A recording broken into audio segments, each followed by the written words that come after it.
Assalamualaikum warahmatullahi wabarakatuh. Selamat berjumpa di YouTube channel Realita TV di acara Sarita Sarinya Berita. Dan kali ini edisi spesial. Ada tamunya spesial nih sahabat saya, praktisi hukum ya, Bang Abraham Samad. Saya panggil Bang Abe aja kali ya. Oh, bagus betul panggilan. Biar singkat gitu Iya. kan. Ini praktisi hukum masih aktif nih Bang? Begini Rahma, seorang praktisi hukum itu advokat itu ya sama dokter. Right? Sampai akhir hayatnya dia tetap jadi dokter. Seperti begitu. Dia mau jalankan apa enggak, itu terserah dia. Oh, sama dengan jurnalis dong. Saya selalu bilang saya sama. jurnalis Ya, gitu kan. betul. Apapun ya tetap aja jurnalis ya. Sampai akhir hayat. Sampai akhir hayat Iya. jurnalis. Tapi aktivitas sekarang lebih Ya. kemana nih Bang? Saya kan juga ngajar, kan gitu, praktisi juga. Tapi saya lebih senang sekarang podcastnya sama Sarita. Lebih menikmati podcast ya. Iya. Nah. Kita belajar dari Rahma Sarita nih podcastnya. Hari ini kita akan speak deh pokoknya Oke. ya. Ya, kita akan dengar ini bicara macam-macam mulai Oke. dari sosok Bang Abe juga tentang pandangannya kondisi politik saat ini. Ini kan kalau nggak ngomong politik kan ini. Tapi sebelum itu nih Bang, soal podcast ya. Sempat kaget juga nih, loh kok Bang Abe muncul juga nih podcast, ngikut juga nih gitu kan ya. Ikut Rahma lah kita, belajar dari Rahma. Tapi motivasinya ini apa nih Bang? Apa Oke. karena ikut tren Oke. atau nah ini yang curiganya nih memang ada misi Politik. gitu untuk Itu ada ke depan. kepentingan. Ya, nah ini boleh cerita nih. Oke, pertama begini, Rahma ya. Saya melihat media mainstream itu dikuasai oleh semua pemilik pemilik modal. Iya, Semua betul. kan. Terus tiba-tiba saya berpikir, jangan-jangan suatu ketika media sosial juga mereka kuasai. Oke, kalau misalnya suatu ketika media sosial mereka kuasai, maka kita tidak bisa lagi berharap media sosial itu seperti sekarang bisa independen betul. Menyuarakan tentang sebuah kebenaran yang mungkin agak susah disuarakan oleh media-media mainstream. Kan gitu kan? Iya, iya. Karena kalau media mainstream itu kalau pemilik modalnya bilang A, ya dia A kan gitu kan. Saya tiba-tiba berpikiran, waduh ini bahaya nih kalau suatu ketika media sosial dikuasai oleh pemilik modal. Bagaimana kita mau menyuarakan kebenaran kalau pemilik modal itu tidak sesuai dengan misinya kan? Saya berpikiran, wah sebelum itu terjadi saya harus punya. Supaya apa? Saya tetap bisa menyuarakan kebenaran, tetap menyuarakan kritik yang tajam kepada jalannya pemerintahan. Kalau dia tidak benar, maka saya harus punya nih. Sebenarnya itu intinya, Rama. Karena Ini luar biasa itu Bang ya, karena visioner gitu, jauh ke Iya, depan melihatnya. Karena kalau saya, motivasi saya membuat podcast ya sama sebenarnya, bahwa ya kan ini kan dikuasai pemodal gitu. Iya. Sementara kita punya media sosial tentu lebih independen. Tapi saya nggak kepikiran tuh bahwa media sosial yang independen ini suatu saat juga akan dikuasai juga dengan Iya. pemodal begitu ya. Saat itu saya sudah menikmati ya, bisa bicara, bisa bebas. Iya. Kalau dulu tentu terpengaruh dong, Iya. nggak boleh ya. ada sensor. Ada sensor pasti, Oke. ya tit gitu ya. Tapi saya nggak pernah membayangkan akan ada dikuasai dengan oleh pemodel juga Oke. media sosial. Dan ternyata baru Bang Abi sudah melihat itu ya. Saya baru merasakan ketika Pilpres 2024 ini Bang. Betul. Bahkan influencer saja ada endorse-nya kita tahu. Oke, betul. Tidak, kalau saya buka Instagram itu semua udah terima endorsan semua itu Benar, politik. benar. Ya kan, dan kebijakan politik pun sudah banyak ya. betul. Kalau endorse bisnis masih memang bisnis Oke. ya. Nah ini memang visioner itu Bang. Itu memang ternyata memang harus Iya. lebih ke sana juga arahnya Iya, ini. sebenarnya itu intinya. Jadi saya selalu berpikiran sama orang, saya tuh nggak berpikiran benefit apa dan lain sebagainya. Kalau dapat benefit itu bonus, alhamdulillah kan gitu. Tapi saya nggak pernah berpikiran begitu. Satu-satunya di pikiran saya waktu mau buat itu, saya harus melawan kekuatan pemilik modal. Sebenarnya itu intinya. Saya nggak boleh diintervensi, saya tidak boleh di apa-apa gitu. Karena kalau dulu kan the most powerful institution itu televisi gitu Oke. ya. Sekarang udah bergeser ke media sosial, Oke. no viral, no justice Oke. gitu ya. Nah ini bisa-bisa ke depannya nggak bisa kayak gitu lagi ya Bang ya. Bisa-bisa meskipun mencari keadilan karena yang influencernya semua udah di booking gitu Udah kan, di-booking. nggak bisa viral juga gitu kan. Kan misalnya fenomena buzzer, itu kan fenomena sebenarnya pemilik modal hendak menguasai kan, sebenarnya gitu kan. Sebenarnya gitu gambaran kecil yang saya lihat gitu kan. Makanya saya berpikir, wah saya harus punya nih. Makanya saya senang melihat Bang Abe muncul. Nah, ini semoga yang lainnya juga semakin banyak yang muncul ya, mudah-mudahan, sehingga insya Allah. kita akan menjadi apa? To be fail, to fail. Yang nggak bisa lah disensor ya, Nggak karena boleh. terlalu besar. Semua bicara, semua speak up, gitu Iya. kan. Akhirnya nggak bisa dikuasai. Itu kan harapannya, betul. Iya, kan ciri-ciri negara demokratis itu, Mbak Rahma, bahwa kebebasan berpendapat, ya, itu tetap bisa terjamin kan. Iya. Nah, itu intinya sebenarnya. Kita harus tetap bisa bebas mengeluarkan pendapat kita, tidak bisa disensor, tidak bisa diintervensi, sebenarnya itu. Iya, iya.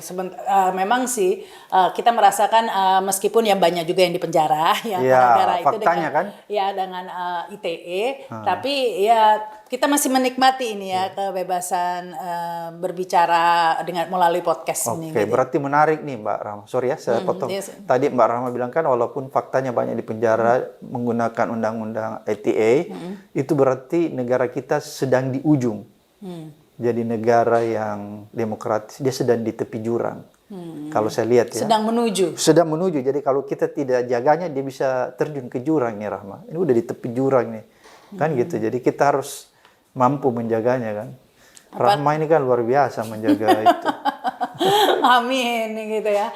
Apalagi sekarang ini Bang ya ngelihat di pemilu kemarin. Nah, ini kalau ingin tahu lah pendapat Bang Abe ini soal pemilu, hasil gonjang-ganjing pemilu ini kemarin. Gonjang-ganjing pemilu itu kan sebenarnya sangat memprihatinkan kan. Saya tuh mulai lihat pemilu yang ketika era reformasi ya, tahun 99 ketika eranya Habibie. Terus kita bandingkan setelah itu, dan kemarin kelihatannya menurut saya, ini persepsi saya, subjektif mungkin, tapi banyak juga orang beranggapan seperti itu, bahwa inilah pemilu terburuk dan tercurang. Makanya banyak orang bilang brutal ya. Kenapa dia brutal? Kenapa dia tercurang? Karena kecurangannya itu Rahma dipertontonkan secara kasat mata. Jadi telanjang kecurangannya. Kan ada kecurangan yang harus dianalisa mendalam, baru kita bisa lihat bahwa itu curang. Kali ini kan enggak, Rahma ya. Begitu kita lihat, bahkan anak SMP pun lihat, itu dia udah tahu tuh curang. Nah, makanya itu saya bilang kecurangannya terlalu telanjang gitu. Sehingga susah dimaafkan oleh akal sehat kita ya. Makanya harus dilawan Rahma. Memang istilahnya nggak ada tendeng aling-aling gitu. Iya, betul. Kalau bahasa sederhananya, ya curang emang so what gitu loh. Iya. Ya sudah, memang so what gitu. Iya, cuman kan menurut saya ini tidak bisa dibiarkan. Kenapa saya katakan tidak bisa dibiarkan? Karena saya takut ini jadi presiden, Rahma.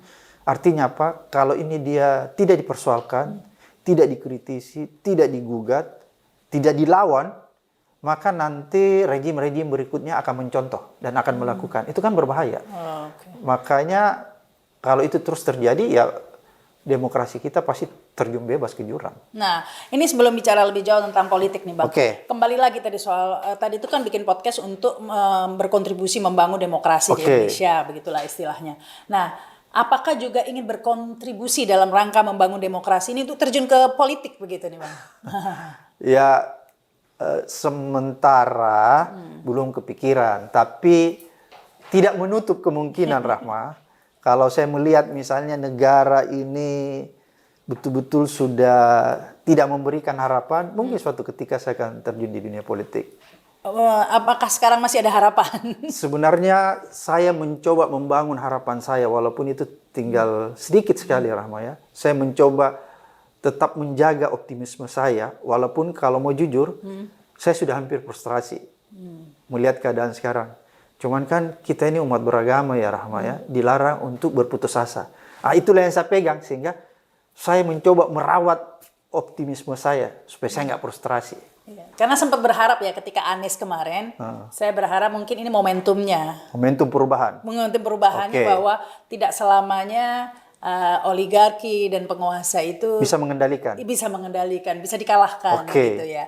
Tapi ternyata kan oligarki kembali ya, kembali mengendalikan kalau saya, kembali memainkan perannya, dan kalau pada akhirnya ini, tapi ini kan masih ada kemungkinan ya.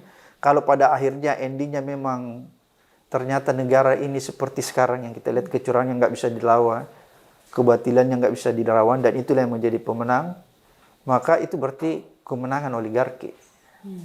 Kalau kebatilan kita nggak bisa lawan, kecurangan ini kita nggak bisa lawan, dan akhirnya kecurangan ini dan kezaliman ini yang tampil sebagai pemenang, Rama, itu berarti bahwa kedepannya dan mulai pada saat itu oligarki akan mengendalikan terus kehidupan berbangsa dan bernegara kita. Jadi kita siap-siap, energi harus tetap dirawat, Rama, untuk melakukan perlawanan. Karena perlawanan ini akan panjang.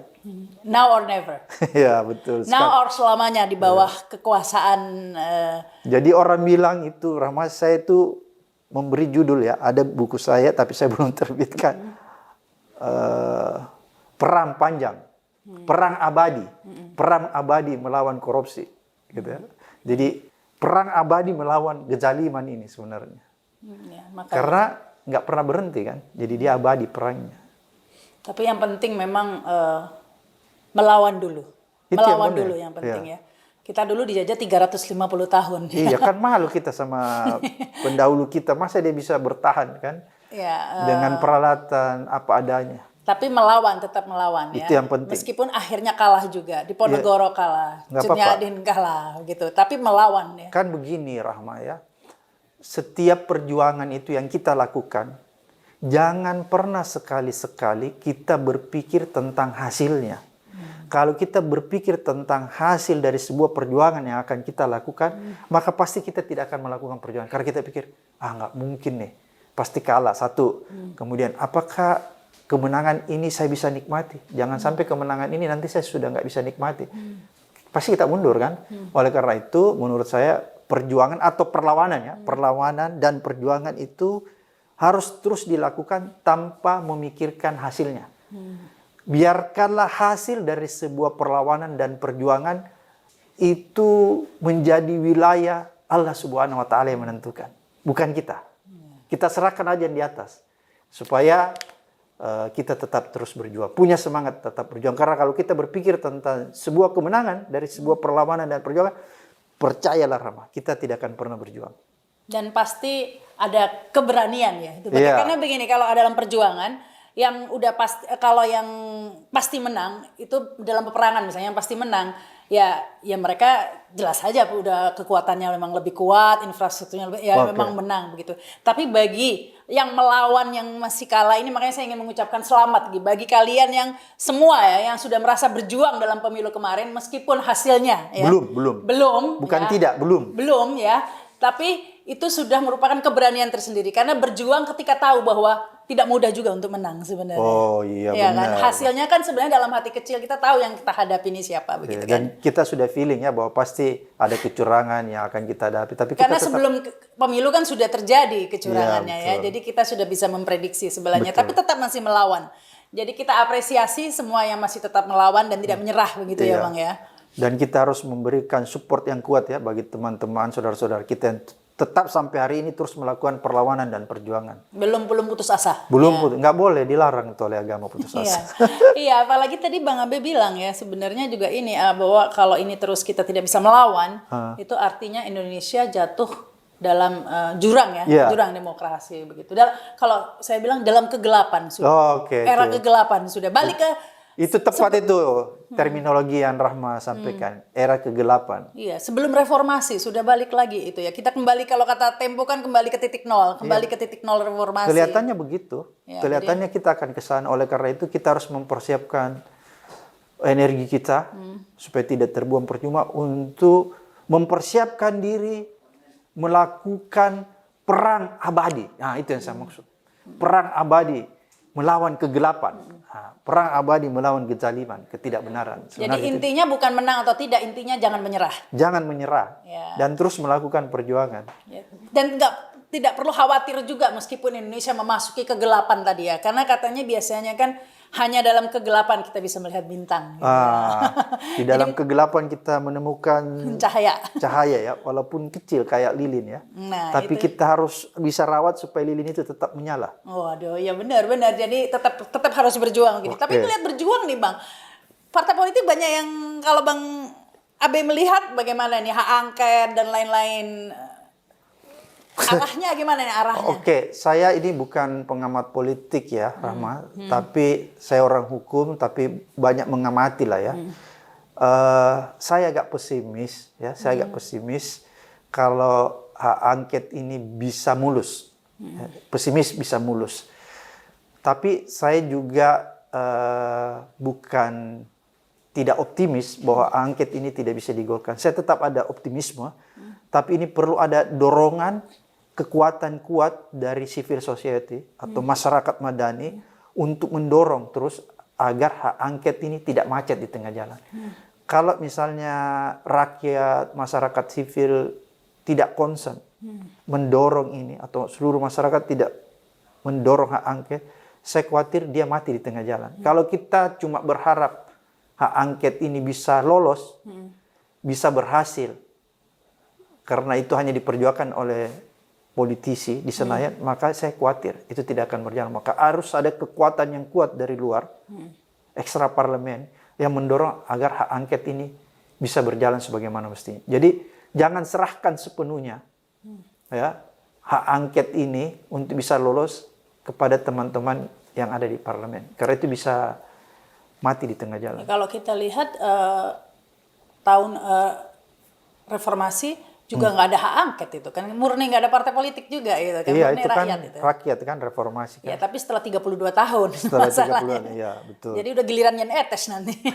Ya, makanya itu tadi yang saya pikir ya Rama ya. Kadang-kadang memang kalau kita berpikir kapan nih bisa berhasil, itu yang membuat kita mundur. Tapi ya sudahlah, kita berjuang aja terus kan. Ya, ya, kita kawal terus. Setidak-tidaknya dalam pemilu 2024 ini sudah ada lambang perlawanan. Sudah ada itu yang yang mencoba melawan begitu lah. Itu yang penting kan. Iya. Jadi kita harus memperlihatkan kepada rejim ini bahwa ada perlawanan loh terhadap kezaliman yang dia lakukan, terhadap ketidakbenaran yang dia Nggak lakukan. semuanya manut. Iya, nggak semuanya Bisa seperti kerbau dicocok hidungnya kan gitu kan. Nggak semuanya. Rakyat Indonesia itu saya yakin walaupun orang bilang belum merata tingkat pendidikannya, tapi dia tetap punya punya daya juang yang kuat. Punya daya juang yang kuat untuk tidak dihegemoni oleh kekuasaan. Dan yang pasti tidak akan berhenti perlawanan ini. Iya. Ya, kita masih kawal. Ini mungkin Anies seandainya ini masih akan ada lagi yang tumbuh lagi pastinya. Jangan-jangan Bang Abe juga nanti. Oke, jadi yang saya mau jelaskan begini sebenarnya, Mbak Rahmaya, bahwa perlawanan kita terhadap kecurangan ini, perlawanan kita terhadap kezaliman yang dilakukan rejim ini, bukanlah tentang Anies Aimin, bukanlah tentang Mahfud Ganjar. Tapi kita ingin melakukan perlawanan untuk menegakkan kebenaran. Jadi kita melakukan perlawanan ini untuk menegakkan kebenaran, bukan untuk Anies Imin, bukan untuk Mahfud Ganjar. Tapi kita ingin melawan untuk menegakkan kebenaran. Sebenarnya itu intinya. Melawan kebenaran, melawan ketidakadilan, melawan keserakahan juga begitu ya Bang. Jadi kita melawan kecurangan untuk menegakkan kebenaran. Sebenarnya itu intinya. Sehingga tidak akan berhenti dalam satu sosok begitu. Iya, kalau kita cuma berpikir bahwa kita melawan kecurangan ini untuk menegakkan kebenaran karena Anies Imin atau karena Mahfud Ganjar, maka itu bisa terdistorsi, bisa bias ya. Tapi kalau kita bilang kita melawan kecurangan ini dan ingin menegakkan kebenaran sampai kapanpun juga, menegakkan hukum, menegakkan keadilan, maka itu akan kita lakukan secara konsekuen. Ya, kadang-kadang logika fallacy kesalahan logika ini yang mungkin membuat pengaruh masyarakat itu. Karena saya sering lah ngobrol di medsos gitu kan, maupun langsung ya dengan orang-orang yang berbeda pendapat begitu.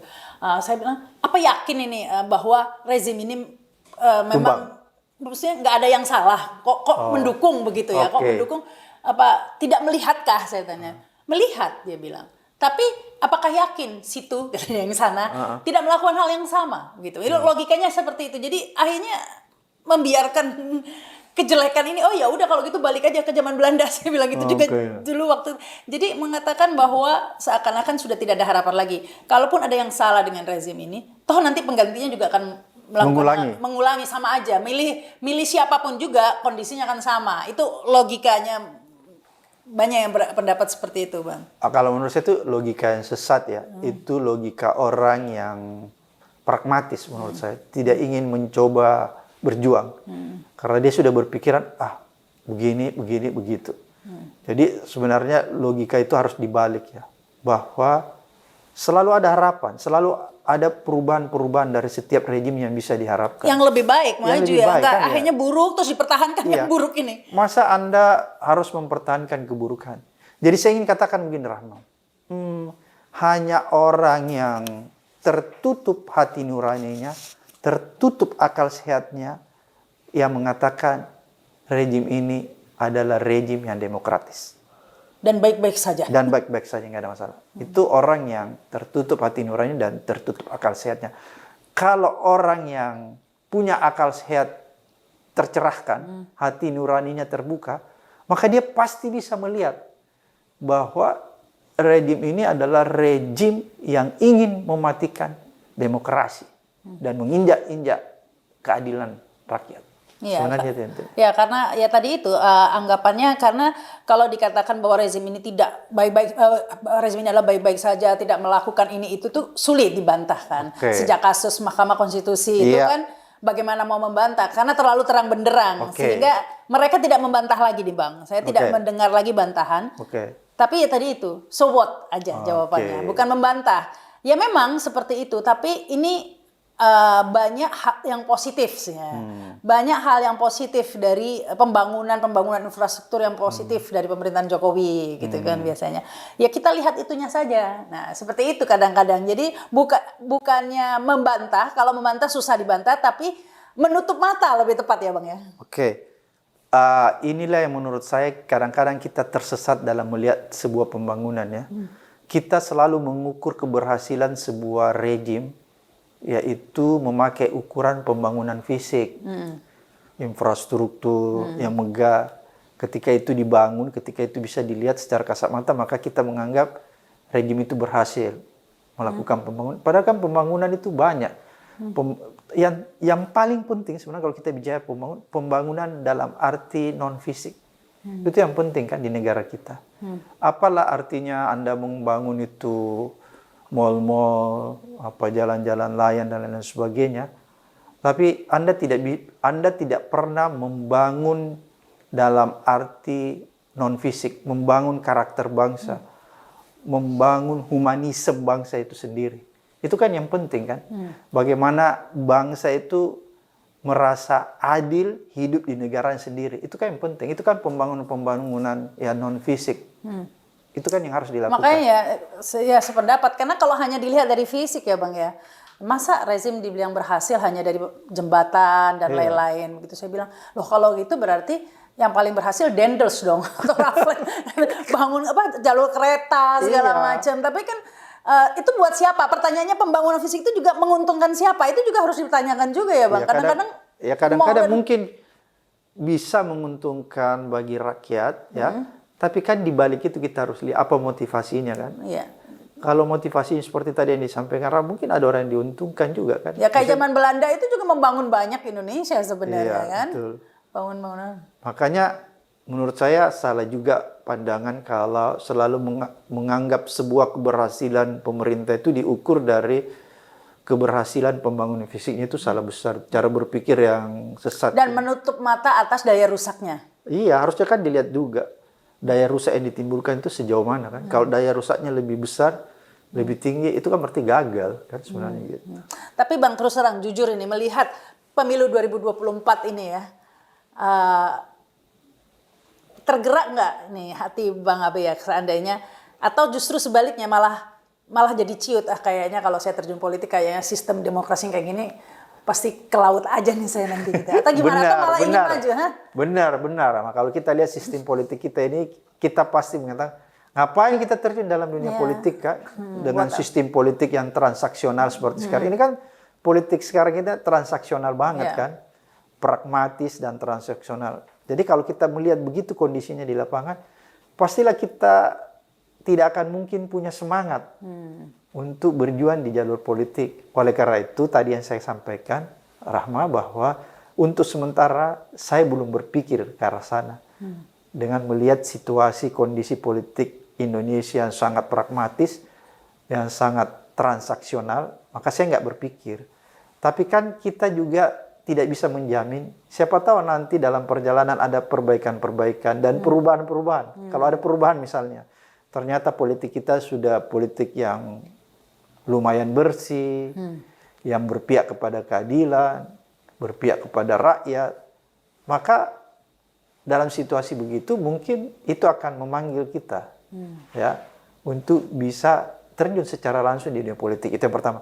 Kemungkinan yang kedua, kemungkinan juga karena kita lihat politik ini semakin parah, semakin transaksional, semakin pragmatis, maka mungkin juga itu akan memanggil kita, mengetuk hati kita, Rahma, untuk terjun, untuk memperbaiki. Mungkin juga begitu, kira-kira seperti itu. Ada dua kemungkinan. Ya, ada dua kemungkinan. Menunggu atau justru malah mempercepat. Ya, gitu. Jadi itu yang kita lagi Kalau mempercepat ini pilkada DKI ini, Bang. Jadi itu kira-kira yang lagi kita pikirkan, ya Rahma ya. Apakah memang inilah saatnya kita harus turun untuk memperbaiki, ataukah kita masih menunggu momen-momen selanjutnya? Sebenarnya itu yang lagi kita lihat. Ya, karena kalau semakin menunggu, maka akan semakin kuat. Iya, semakin mengkristal Semakin kezaliman ini. mengakar ya, semakin menggurita istilahnya. Menggurita. Dulu ada buku judulnya Gurita. Ya, semakin menggurita. Ini kan sudah menggurita semua, maka akan semakin ya momentumnya kalau menurut saya di sekarang ini sebenarnya. Mudah-mudahan masih ada harapan, Bang. Mudah-mudahan ini Kita tunggu MK ya. dan selanjutnya ya. Wah, seru nih ngobrol dengan Bang Abe ya. Pastinya kita akan ngobrol lagi nih, Bang. Kita akan collab lagi nih, Bang ya. Bicara tentang politik dan kondisi saat ini. Thank you, Bang, waktunya. Dan terima kasih yang sudah menyaksikan tayangan ini. Jangan lupa subscribe dan komen. Komen saya baca semua. Ya, saya Rahma Sarita. Wassalamualaikum warahmatullahi wabarakatuh. Sampai jumpa. Thank you, Bang.